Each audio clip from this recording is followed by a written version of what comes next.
Hello और नमस्कार मित्रों, मेरा नाम है सोनू सिंह और हेलो मित्र के इस एपिसोड में एक बार फिर से आपका बहुत बहुत स्वागत है। हमारे आज के इस एपिसोड में हमारे मेहमान हैं श्री भूपेंद्र सिंह जी। आप अखिल भारतीय क्षत्रिय महासभा युवा के कार्यवाहक प्रदेश अध्यक्ष हैं और बहुत लंबे समय से आप क्षत्रिय संगठनों के साथ जुड़े रहे हैं। समाज से जुड़ के सामाजिक मुद्दों को आप उठाते रहते हैं और समाज में जो दबे कुचले व्यक्ति होते हैं, जो जिनकी कोई मदद नहीं कर पाता है, वहाँ तक भी पहुँचते हैं। तो आइए हम इस चर्चा की शुरुआत करने से पहले एक थोड़ा सा परिचय आप अपने बारे में दर्शकों को दें, उसके बाद हम प्रश्नों के माध्यम से अपनी चर्चा। मेरा नाम भूपेंद्र प्रताप सिंह है। मैं अखिल भारतीय क्षत्रिय महासभा युवा का प्रदेश कार्यवाहक अध्यक्ष हूं और मैं प्रॉपर चंदौली जिला का रहने वाला हूं। क्षत्रिय संगठनों से आप बहुत लंबे समय से जुड़े रहे हैं। आप अभी अखिल भारतीय क्षत्रिय महासभा से जुड़े हुए हैं, तो इसका उद्देश्य क्या है? देखिए, पहले तो मैं आपको बहुत बहुत बधाई देता हूं कि आपके चैनल के माध्यम से जो बात रखने जा रहे हैं और कम समय में आपने जो यहाँ पे जनता के दिलों में राज किया है, इसके लिए आपको ढेर सारी बधाई। मेरा क्षत्रिय महासभा का मेन उद्देश्य यही है कि क्षत्रिय समाज का उत्थान कैसे हो, क्षत्रियों की बहन बेटियों का जो दहेज रूपी दानों रूपी चल रहा है, इसको कैसे रोका जाए।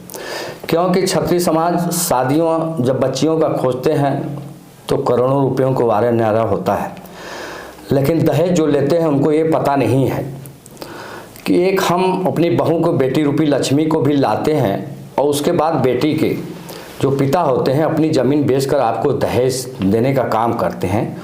तो इस पे हमारा संगठन काम कर रहा है कि दहेज रूपी दानों को कैसे रोका जाए। मेरा मेन उद्देश्य इस पे है। दूसरा उद्देश्य मेरा ये है कि क्षत्रिय समाज में तमाम हमारे भाइयों बहन बेटियाँ ऐसे हैं जो गरीब हैं, पढ़ाई में उनको दिक्कतें हो रही हैं, उनकी पढ़ाई का उत्थान कैसे हो, इस पे हमारा संगठन काम कर रहा है। कई बार ऐसा होता है कि जब आप अपने संगठन के माध्यम से सामाजिक मुद्दों को उठाते हैं तो विरोध का भी सामना करना पड़ता है, कई बार प्रशासनिक अड़चनें भी आती हैं। तो कभी ऐसा कुछ वाकया आपके सामने आया जिसमें प्रशासनिक तौर पर अड़चनें आई और फिर आप कैसे उनको आपने हल किया? देखिए, हमारा कई मुकदमे हमारे ऊपर लगा, मेरे संगठन के तमाम पदाधिकारियों पर लगा। अभी आप कुछ दिन पहले देखे होंगे, सालों भर मढ़ौरा में एक हत्या हुई थी हमारे समाज के एक प्रधान की, उसमें हमारे ऊपर 14 मुकदमे लगे थे। लगभग चंदौली जिले के कई हमारे युवा लड़कों के ऊपर मुकदमा था, लेकिन हम लोग एकजुट रहे, एक साथ रहे और उसका एक फल मिला कि वो मुकदमे उन लोगों को हटाना पड़ा। क्योंकि मैं अपने किसी का विरोध नहीं कर रहा था। जो जनगण मांग थी कि हमारे समाज के लोगों की जो हत्या हुई है उनके अपराधियों को दंड मिले, तो हमारा न कोई सड़क खोदने का मुद्दा है, न कहीं बस फूकने का मुद्दा। हमारा मुद्दा है जो सही हो, उस मुद्दे को लेकर हम लोग लड़ाई लड़े और प्रशासन ने सुनने का काम किया, क्योंकि हम एकजुट थे, इसलिए हमारी बात उन्होंने मानने का काम किया। जी, कई बार ऐसा होता है जब चुनाव आता है तो देखने को मिलता है कि जातियों के नाम पे बहुत सारे सम्मेलन और बहुत सारे सभाएं आयोजित होने लगती हैं और उसका एकमात्र उद्देश्य होता है कि किस तरह से जाति के नाम पे वोटों का पोलराइजेशन किया जाए। तो इन बाकी संगठनों से आपका संगठन कैसे अलग है? बात सत्य कर रहे हैं, लेकिन मैं अपने अखिल भारतीय क्षत्रिय महासभा युवा कुंवर अवनीश सिंह के नेतृत्व में जो काम चल रहा है, मैंने खुद आप देखे होंगे कि जो महाराणा प्रताप महाकुंभ से एक कार्यक्रम हम लोग करते हैं। मई में सदलपुरा चंदौली में एक कार्यक्रम हम लोगों ने महाराणा महाकुंभ करने का काम किया, फिर जालूपुर में करने का काम किया, फिर गाजीपुर में करने का। अभी इसी महीने आप देखेंगे पिछले में महाराणा प्रताप महाकुंभ का आयोजन हुआ। तो इस समय कहाँ चुनाव हो रहा है, तो हमारा संगठन प्रॉपर महाराणा प्रताप महाकुंभ समाज को जगाने का काम करता है, समाज को उत्थान की बात करता है। हमेशा लोगों के दिलों में इसलिए बसा है क्योंकि वो राजनीतिक प्रदेश से बड़ा दूर रहता है और चुनाव से कोई मतलब नहीं। हम लोग हमेशा काम करने का काम करते हैं। आप प्रॉपर देखेंगे महाराणा कुंभ में हजारों समाज के लोग जुटने का काम करते हैं। और मेन मुद्दे से मैं आपको भी एक बात बता देता हूं, हमारे महाराणा प्रताप महाकुंभ में चाहे सपा के हो, बसपा के हो, भाजपा के हो, किसी पार्टी के समाज के हमारे नेता हो, सबको आमंत्रित करते हैं, एक मंच बुलाने का प्रयास करता है, हाथ जोड़कर पैर पकड़कर कि आप एक साथ रहिए, लड़िए झड़िए, मुद्दे पे एक रहिए। हमारा मेन उद्देश्य है, कोई राजनीतिक मंच नहीं है, न हमारा प्रचार चुनाव के लिए होता है। हम लोग हमेशा लोगों को जागृत बारहों महीने करने का काम करते हैं। जी, अगर आज आप सत्ता पक्ष को देखेंगे, चाहे किसी भी राज्य की सत्ता हो, चाहे वो केंद्र की ही सत्ता क्यों ना हो, उस सत्ता में किसी जाति का, किसी संगठन का कितना योगदान है या कितना उसको शेयर मिलता है। लेकिन अगर छत्रियों की बात होती है तो कई बार ये लोग शिकायत करते हैं कि जिस तरह से हमारी पॉपुलेशन है या जिस तरह से हम समाज के लिए लड़ते हैं, हमें सत्ता में उतना शेयर नहीं मिलता, हमें राजनीति में उतना शेयर नहीं मिलता और हमारे हितों को प्रमुखता से नहीं उठाया जाता। तो क्या आपकी भी यही शिकायत है? एकदम 100% है, क्योंकि आप देखे होंगे पहले हम लोगों को याद होगा कि जब ST का मुकदमा कोर्ट में कह दिया गया कि जांच होगी, लेकिन सरकार उसको रातों रात बदल दिया, तो सारे हिंदुस्तान के राजपूतों ने एक मोर्चा खोला और उसका ये फल हुआ कि हम लोग मध्य प्रदेश, राजस्थान में भाजपा को हराने का काम किए, तो जाके उसमें हम लोगों को 10% आरक्षण मिला। ये हमारे संगठनों की ताकत थी। और जहाँ तक आप कह रहे हैं कि राजनीतिक दल में आपकी भागीदारी कम रही, इसमें कोई दायरा नहीं। जितने भी पार्टियां आई उस राजपूतों को हमेशा, आप लोकसभा में जाइए, विधानसभा में जाइए, उसके बाद आप आ जाइए जिला पंचायत में, हमेशा इन लोगों ने राजपूतों को तटस्थ काटने का काम किया है। और आज स्थिति है किसी पार्टी में राजपूतों की भागीदारी न्यून हो गई है। तो इसके पीछे क्या कारण है, क्यों हम पीछे होते जा रहे हैं? देखिए, इसके पीछे मेन कारण जहाँ तक मैं समझता हूँ, पर्सनल बात करता हूँ, हम एक नहीं हैं, क्योंकि हम 9% है इस देश में, लेकिन 9% कहीं ना कहीं हम बिखर जा रहे हैं और समाज के लोग एक मंच पर खड़े हैं। आपको मैं थोड़ा एक बात और एक लाइन अलग से बता देता हूँ। राजभर जाति कितनी है? 1.5%। पटेल जाति कितनी है? 1.5%। 1.5% निषाद है, लेकिन वो एक मंच पर खड़े हैं और तीनों पार्टी के, अनुप्रिया पटेल हो, प्रकाश राजभर हो या जो भी, मतलब निषाद पार्टी के डॉक्टर संजय हो, वो एकजुट है, सरकार के मुंह में हाथ डाल के सीट ले रहे हैं। और हम 9% रह के लोगों के तलवे चाटने में परेशान हैं, क्योंकि हम अलग अलग बिखरे हैं, तलवे चाटने में व्यस्त हैं, इसलिए हमारी भागीदारी दिन पर दिन कमजोर हो रही है। चूंकि आप बहुत लंबे समय से क्षत्रिय संगठनों से जुड़े रहे, तो आपकी जो संस्था है, जिस संगठन से आप जुड़े हुए हैं, उस संगठन ने और आपने क्षत्रियों के उत्थान के लिए कौन कौन से काम किए?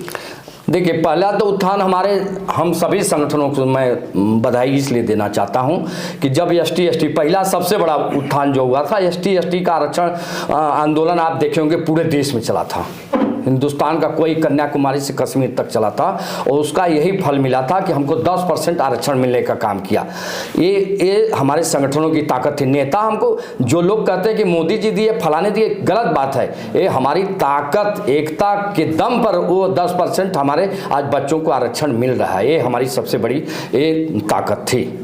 जी, एक प्रश्न मैं चलते चलते आपसे और पूछना चाहूँगा, क्योंकि आप बहुत एक्टिव रहते हैं, बहुत सक्रिय रहते हैं, तो जब आपने पहली बार सामाजिक पटल पर पदार्पण किया तो इसके पीछे क्या उद्देश्य रहा और किस तरह से आप इस दिशा में आए? देखिए, मैं इस मुद्दों को गंभीर से रखूंगा। मैं भाजपा और सुहेलदेव पार्टी का जब गठबंधन था, याद होगा, मैं उसका जिला प्रभारी था, उस गठबंधन का सत्ता पक्ष में। और सत्ता पक्ष में जो कोई पदाधिकारी होता है, आप जानते होंगे, उसके दरवाजे तक DM SP भी जाते हैं, लेकिन मैंने न 1 रुपया कमाया है, न आज तक कमाया हूँ। और जब उस पार्टी का मैंने देखा कि वहाँ भी यही बात होती थी, मैं सारे सुहेलदेव पार्टी को आज चंदौली में अगर दिखाई दिया तो मेरे वजह से दिखाई दिया। मैं इस चैनल के माध्यम से लोगों तक, ओम प्रकाश राजभर तक और समाज के लोगों तक बात पहुंचाना चाहता हूं। लोगों को बताइए, और उनको पता भी है। लेकिन जब पीछे बात होती थी तो वो भी यही कहता था कि यार ये राजपूत है, राजपूत है, यानी भागीदारी आपको देनी थी तो उस पार्टी के लोग कहते थे कि ये राजपूत है। तो मेरे दिमाग में आया, मैंने कानों से सुना, तो हमने कहा यार इससे बढ़िया तो मैं अपने समाज के लिए काम करूं। जब मुझे गाली, इतना काम करने के बाद भी मुझे महत्व नहीं मिल रहा है, तो आज से किसी पार्टी का तलवे चाटना बंद, किसी नेता का तलवे चाटना बंद, अपने समाज की बात करेंगे, चाहे जिस पार्टी का नेता हो, जिस पार्टी में हमारे समाज के लोग अगर समाज की बात सुनते हो, नेता को भी मैं कह रहा हूँ आपके चैनल से माध्यम से, मेरे समाज के जितने भी पार्टी में नेता हैं, चाहे किसी पार्टी के हों, अगर मेरे समाज की बात वो सुनते हैं, समाज की उत्थान बात करते हैं, तो मैं उनके साथ हूँ, नहीं तो मैं उनका भी विरोध करने के लिए तैयार हूँ। जी, इसी से मैं एक और प्रश्न आपसे पूछना चाहूँगा कि जितनी भी जातिगत संगठन है वो सिर्फ अपने स्व जाति की बात करते हैं, अपनी ही जाति की बात करते हैं, तो क्या उन्हीं के तर्ज पे आपका भी संगठन है या आप इससे कुछ अलग है? नहीं, ये देखिए, हमारे पूर्वजों ने हमेशा सिखाया है। भगवान राम आज देखे होंगे 22 तारीख को क्या हुआ। भगवान राम ने राजपूतों को सिखाया है, हम लोगों को दे के गए हैं बहुत कुछ। उन्होंने माता का जूठे बैर खाया, निषाद जी को गले लगाया। ये हमारे आदर्श हैं।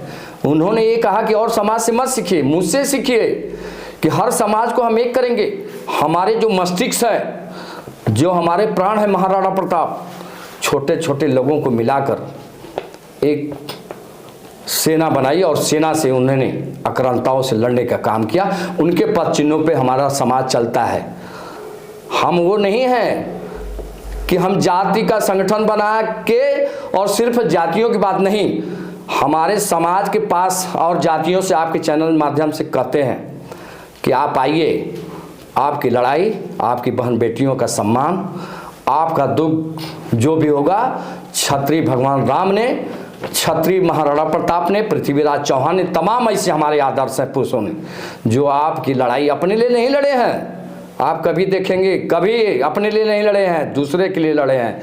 तो दूसरे से हमको नहीं सीखना है, किसी और समाज के महापुरुषों से हमें नहीं सीखना है। चैनल के माध्यम से मैं कहता हूँ, हमको सीखना है प्रभु राम से, हमको सीखना है पृथ्वीराज चौहान से, हमको सीखना है महाराणा प्रताप से।